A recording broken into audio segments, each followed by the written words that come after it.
busy going backwards. Toad the brake van was feeling sad. Everywhere he looked, he could see engines and coaches moving steadily forwards. They all looked confident and cheerful.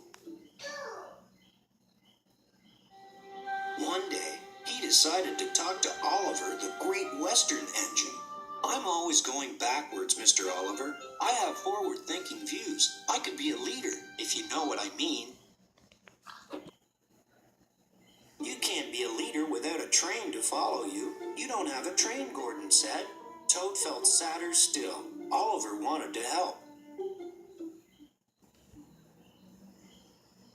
"You're a very useful brake van, Toad. You help me brake, and you keep my freight cars in order when we go down hills."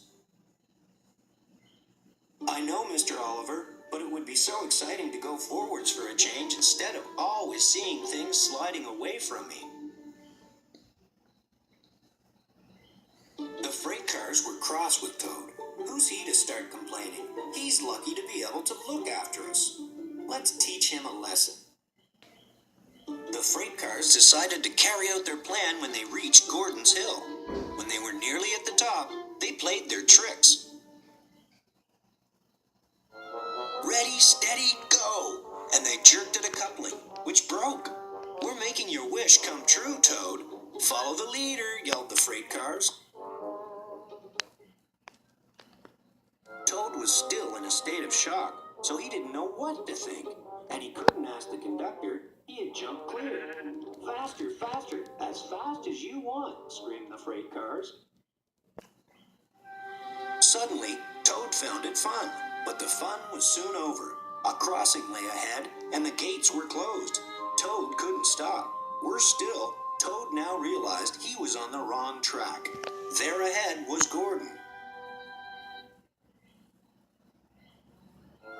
The signalman changed the points just in time. On, faster!" cried the freight cars. Suddenly, he saw James pulling a long, slow train.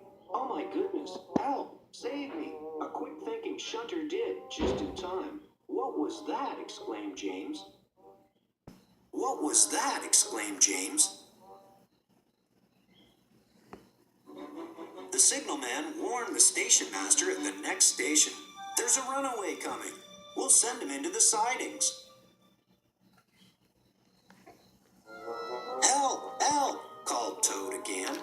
Toad saw some buffers. "Those'll stop me." But the points to the buffers weren't set.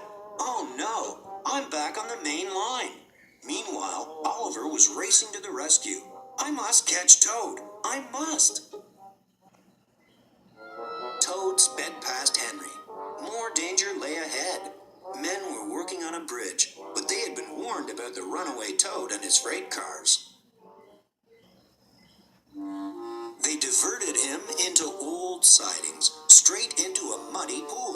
Stopped at last. Oliver arrived, and when he saw Toad, he could only smile.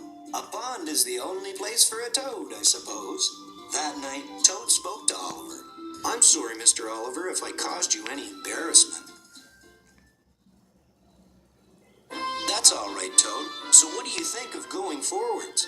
"It was fun," decided Toad. "But from now on, I'll be happy to look forward to the future. Busy going backwards, so to speak."